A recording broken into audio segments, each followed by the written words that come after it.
I invited colleague to bathe with me. To my surprise, she didn't refuse. She slowly began to unbutton her top. I felt a surge of excitement. I hurriedly took off my shirt.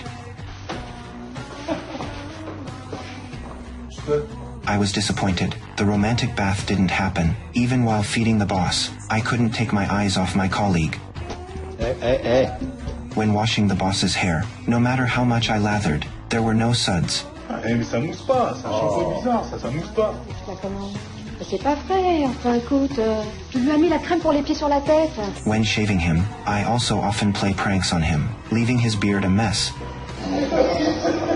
I even forgot about his paralysis. When the phone rang, I handed it to him.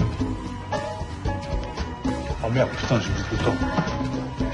One day, I accidentally spilled boiling water on his leg. I thought I'd be severely scolded, but there was no reaction. I couldn't help but start to play with. Non mais vous avez fini de jouer, non?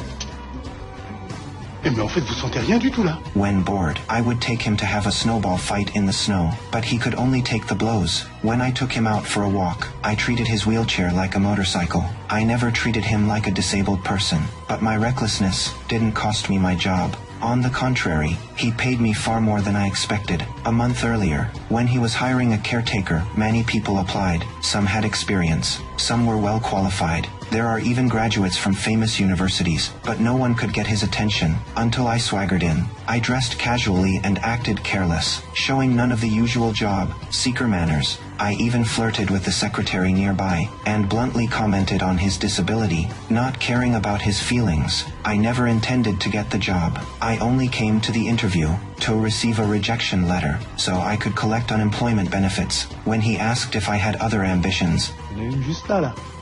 Ça, c'est très motivant.